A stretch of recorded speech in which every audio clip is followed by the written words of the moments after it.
Ola, moi boas. Neste Día do Carme damoslle a benvida a unha nova edición de Informar, na que, como non pode ser doutro xeito, comezaremos falándolle das numerosas procesións marítimas. Estaremos tamén no Porto do Freixo, onde se van incrementar as prazas de amarre, e falaremos dunha denuncia que veñen de realizar os compradores da lonxa de Ribeira. Estes temas e máis, hoxe aquí en Informar. Comezamos. O saber da tradición, o esforzo do día a día e a paixón polo ben feito marcan a calidade e o sabor dos produtos do mar de Galicia, porque Galicia sabe. Galicia, o bo camiño.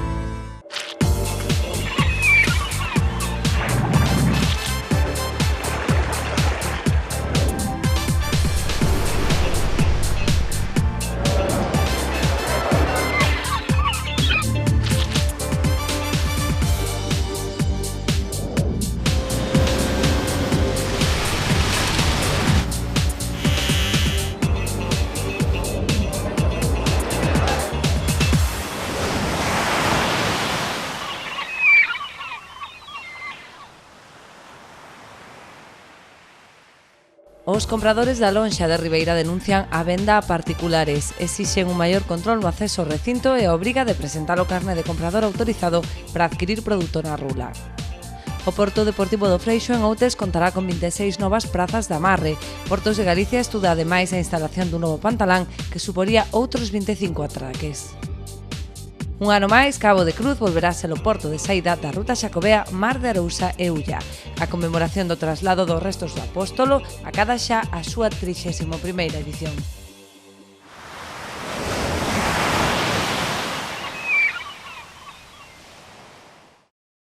Toda a Galicia costeira rende homenaxe á súa patroa, a Virxe do Carme. En Aguiño, numerosas embarcacións saíron á mar neste percorrido marítimo. Como cada 16 de xullo, os mariñeiros saen ao mar, pero non para traballar, senón para render homenaxe á súa patroa. Son moitas as localidades costeiras que celebran procesión marítima na honra da Virxe do Carme. Unha das máis destacadas e concorridas é a de Aguiño, que espertou o interese de visitantes chegados de diversos puntos de Galicia e España. Significa é un símbolo, ademais de ser un símbolo, é unha creencia, é algo que non se pode expresar, é máis ben de corazón, saben de toda a vida, vamos inculcados ca Virgen, ca procesión, é algo que temos dentro. Ai, maravillosa, maravillosa, maravillosa. Es una cosa preciosa. Son marineros, pues tienen que salir al mar, ¿no? O sea, que me gusta. Tradición de todos los años, ahí ven. En Asturias también existe, ¿eh? Todos los puertos marineros se celebra también el Carmen. Os que están fora tamén aproveitan estas datas para pasar en familia e asistir a unha das tradicións máis arraigadas na cultura deste pobo mariñeiro.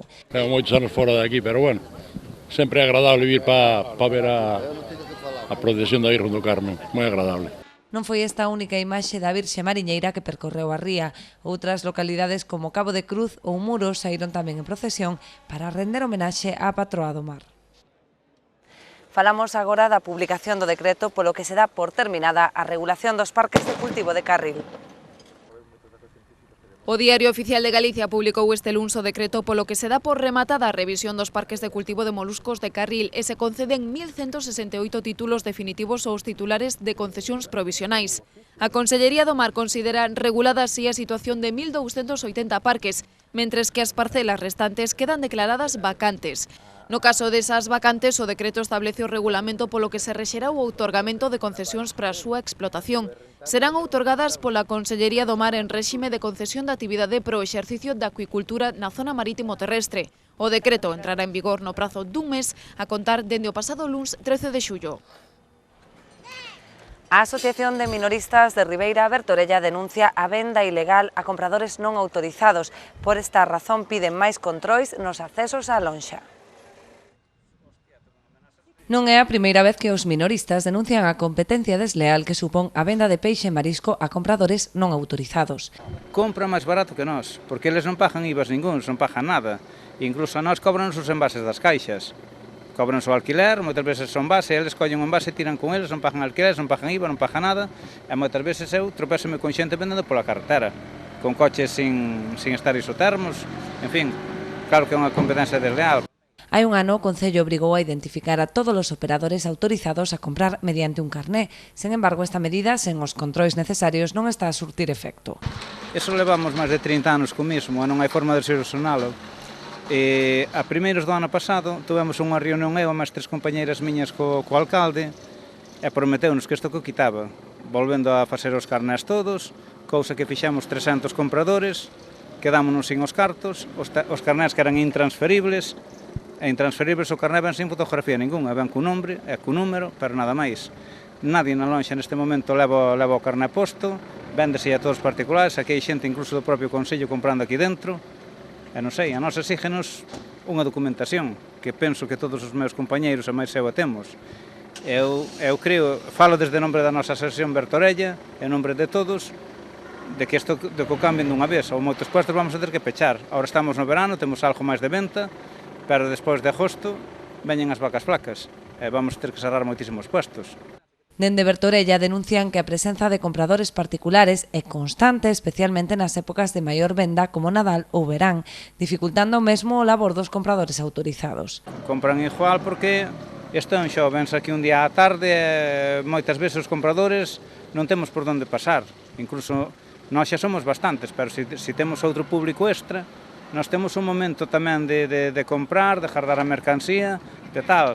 É-nos incómodo, incluso aquí no recinto de aparcar, onde hai moito coche particular. Aquí hai moita xente que venden polas aldeas e necesitan ter o seu coche aparcado para guardar a mercancía. Os camións, moitas veces, mal. Aquí hai unha señal alá donde pon que é para a xente que traballamos aquí. Neste momento, nada, que pouca xente está traballando na lonja, pero pola tarde sí, é-nos casi imposible aparcar. O das compras, eso xa é fora do común. Confían en que a apertura da nova lonxa contribúa a mellorar a situación e reducir a venda ilegal, pero entenden que a solución pasa por un control estrito do acceso ao recinto. O saber da tradición, o esforzo do día a día e a paixón polo ben feito marcan a calidade e o sabor dos produtos do mar de Galicia, porque Galicia sabe. Galicia, o bo camiño. Portos de Galicia dotará de 26 novas prazas de amarre ao Porto do Freixo en Outes para satisfacer a crecente demanda de atraques. Portos de Galicia inviste preto de 65.000 euros nas instalacións destes brazos de amarre no Porto Deportivo do Freixo, en Outes. Con esta reordenación aumentará en 26 o número de prazas para satisfacer a crecente demanda, xa que na actualidade había embarcacións en lista de espera para conseguir un amarre. Nos dous espazos onde se vende actuar, que é nun lugar onde se habilitan ou onde se instalan 16 brazos de amarre e outro onde se van a instalar 18 nun e 8 noutro, e iso vai a permitir que coa colocación desas estructuras nos propios pantaláns se habiliten aproximadamente 26 prazas de amarre para embarcacións aproximadamente de 6 metros de eslora. Isto trae como consecuencia que aquí no Freixo, que é unhas instalacións portuarias, sobre todo de náutica de recreo, moi importantes, se elimine unha lista de espera que había un montón de peticionarios desas prazas de amarre que hasta este momento, antes de instalar esos brazos que comentaba, non era posible atender. Esta non é a única actuación que o ente autonómico acometerá no Porto do Freixo, xa que a petición do Concello se atopa en fase de estudo a dotación de novos pantaláns que dotarían as instalacións náuticas de outras 25 prazas. E agora mesmo comentando co presidente de Portos a posibilidade de ampliar 2 pantaláns máis para aumentar tamén en 20 ou 25 plazas máis, o que deixaría neste momento o Porto do Freixo sin ningunha lista de espera, que é o que nós queremos para que os veciños, os veraneantes e os turistas poidan disfrutar destas maravillosas instalacións. Todas estas actuacións enmárcanse na política de promoción da náutica recreativa promovida por Portos de Galicia como un sector estratégico para as rexións litorais que cada vez atrae ata as nosas rías máis visitantes. Desde o punto de vista do que é a náutica de recreo, a ría de Muros en Nolle é unha ría moi importante, non en van, a parte das instalacións do Freixo, pois hai as instalacións de Portosín e as propias instalacións que hai en Muros, donde podemos comprobar un ano tras outro que esa demanda de prazas de amarre, que esa demanda incluso de prazas para embarcacións en tránsito amosan, en definitiva, que son instalacións punteiras e que son instalacións, ademais, que complementan unha xa moi destacada, moi sobranceira oferta turística galega, pero que desde o punto de vista da náutica se reforza, non? Desde esa perspectiva, como Portos de Galicia, como Xunta de Galicia, como propia Consellería, estamos moi satisfeitos da evolución no freixo da náutica, nunhas instalacións que son para nós moi importantes e que xa hai un tempo, pero que estaba funcionando a pleno rendemento. Temos este edificio de usos náuticos desta preciosa factura que está a nosas costas e que dá servicio a actividades formativas, actividades divulgativas e, en definitiva, se convirte nun complemento magnífico con estas instalacións. Cabo de Cruz volverá ser o porto de saída da 31ª edición da Ruta Xacobea-Mar de Arousa e Ulla, na que colaboran 21 concellos. Nada máis e nada menos que 31 edicións avalan o éxito desta ruta marítima xacobea única no mundo. O remonte conmemora o último treito do traslado do corpo do apóstolo Santiago dende Jafa ata Padrón, pero ademais da súa dimensión relixiosa e espiritual, este evento converteuse xa nun referente cultural, grazas ao labor da Fundación e dos 21 concellos que a integran. A traslatio apostólica non é máis que a conmemoración desta última etapa, desta última singladura do traslado do resto do apóstolo Santiago dende Jafa, Palestina, ata Iria Flavia, pasando lóxicamente pola Ría de Arousa, no século I. E, por tanto, nós o que facemos todos os anos é, de modo simbólico, pois recordar esa última etapa da singladura apostólica.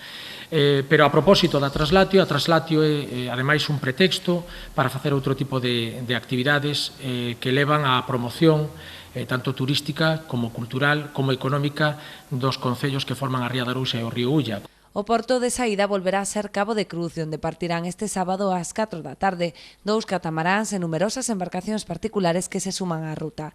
Todos os participantes poderán solicitar a cartilla náutica que será selada nos portos correspondentes para a obtención do diploma que se entrega na Igrexa do Pedrón. Noso porto e despois Sinón Ribeira polo norte para que recollan o pasaporte e sellen en 2 portes, en 2 sitios que collan e vayan a Padrón logo. Isto é na Igrexa do Pedrón, danlle o pasaporte da Rutana. Hemos traballado moito con o alcalde do Concello de Boiro, gústame resaltar, no turismo náutico, na ruta traslatio, que incluso en La Rochelle o llevamos en francés, falando nada máis que da traslatio, non do club náutico. Falamos da traslatio porque temos que empezar a pensar en conxunto, non individualmente. O alcalde de Boiro animou a implicación de todos os concellos de Arousa e de Ulla para apoiar esta ruta, que supón un atractivo turístico máis a través da difusión do patrimonio cultural e etnográfico. Facer un chamamento a todos os concellos para que teñan en conta e den a importancia que ten este evento e traballar na consecución para que este evento siga e perdure durante o tempo, non? Porque é de momento a única ruta marítima xacobea que existe, eu creo que no mundo, non? Que ten permanencia no tempo, que xa vai con 31 edicións e que xa é un elemento máis do que é da nosa historia, da difusión do patrimonio cultural, que ten que ver moito co tema relixioso e espiritual, pero ao mesmo tempo é cultura, pero tamén é exaltar a nosa historia, a nosa cultura, a nosa etnografía, que ten que ver moito con mar e o noso turismo, non? A traslatio é o acto central da Fundación, que desenvolve ao longo do ano numerosas actividades. Destacan entre elas a publicación de catálogos culturais como a guía literaria, a guía de cruceiros ou a guía Arousa, editada en galego, castelán e inglés. Seguimos en Cabo de Cruz para facer un balance da 12ª edición do Encontro de Embarcacións Tradicionais cun éxito sen precedentes. Éxitos sen precedentes do 12º Encontro de Embarcacións Tradicionais que se celebra ata o domingo en Cabo de Cruz. A participación superou as expectativas dos organizadores, con 150 embarcacións procedentes non só de Galicia e Portugal, senón tamén de diversos puntos de toda Europa. desde que un reducido grupo de destemidos pioneiros comezou hai 22 anos xa en Santa Uxía de Ribeira, realizando o primeiro encontro cunhas pouquiñas embarcacións con gran ilusión. Levamos un percorrido de 22 anos no que fomos percorrendo cada dous a beiramar galega, sempre en sitios distintos, ata recalarmos nesta 12ª edición no Porto de Cabo de Cruz para celebrarmos a 12ª edición. E aquí está, cunha concentración de embarcacións que superou as nosas expectativas. Non están aínda todas, irán chegando esta tarde e mañán mesmo, das máis diversas tipoloxías, as tipoloxías que conservamos no país. Cantos anos 20, verdad? Cantos 30, cantos anos 40, 50, cantos anos 60 de patrimonio marítimo xuntos nesta pequena vila de Cabo de Cruz. Dou unha volta máis e vexo o latente patrimonio do pasado. Tamén vexo todos os que fixeron posible este encontro. Os teño aquí todos ao meu lado. Entre as delegacións destaca a procedente de Croacia. Un dos seus representantes animouse a participar no acto inaugural e convidou o alcalde a participar no próximo encontro de embarcacións que terá lugar en Splits o vindeiro mes de xuño. Rugo!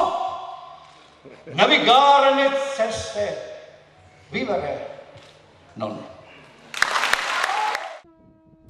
Un dos momentos máis destacados do encontro foi o izado das velas dos participantes, saudando os numerosos asistentes que os seguían dende terra, e que, ademais das actividades centradas na navegación, a organización deseñou unha ampla oferta de lecer, con mostras, xornadas e actuacións musicais para todos os públicos. Durante o acto inaugural, as diversas autoridades destacaron a importancia deste encontro para poñer en valor e recuperar o inxente patrimonio cultural do noso mar. O que surdiu originalmente como un medio de desenvolvemento económico serve agora tamén, ademais de medio de desenvolvemento económico, como elemento festivo e como espazo de intercambio cultural internacional. Generaciones y generaciones de gentes del mar fueron creando distintas formas de relacionarse con el medio marino, culminando un legado inmenso que se acerca hasta nuestros días. Estas generaciones, pasadas y presentes, nos han dejado y nos siguen dejando una herencia, la riqueza de la cultura del mar. Ahí está nuestra toponimia, las artes de pesca, la arquitectura marítima, las embarcaciones tradicionales, la carpintería de ribera, nuestros puertos o el arte de la navegación. Pola súa banda, a conselleira do Mar expresou o seu firme compromiso para reducir as taxas portuarias aos profesionais do mar en aras de garantir a supervivencia e rendibilidade da flota artesanal. Pero tamén estamos traballando nun eido amplia e históricamente demandado, e non sin razón. Queremos que o esforzo de conservación e dinamización cultural e etnográfico que se fai coas embarcacións tradicionais se vexe reflectido nun apoio tamén á hora de buscar un amarre e de minorar e axustar as taxas portuarias. Neste senso, e aínda recoñecendo o atraso que levamos, teño que decir que se leva falado e avanzado nun traballo en conxunto entre a Consellería de Cultura e a Dirección Xeral de Desenvolvemento Pesqueiro e Portos de Galicia para que esta bella arela sexa realidade neste ano, definindo as embarcacións e buscando unha bonificación nas contías para contribuir tamén desta maneira dende a Xunta a esa labor de moita xente. Pois así rematamos o noso informar desta semana. Tan só nos queda despedirnos, lembrándolle que estaremos de volta o vindeiro xoves á mesma hora aquí en Canal Rías Baixas. Ata entón, desexámoslle unha feliz festividade a todas as Carmes.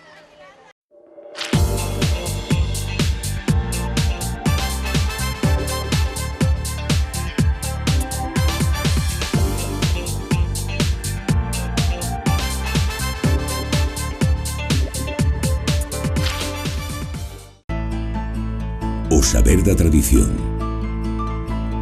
o esforzo do día a día e a paixón polo ben feito marcan a calidade e o sabor dos produtos do mar de Galicia, porque Galicia sabe. Galicia, o bo camiño.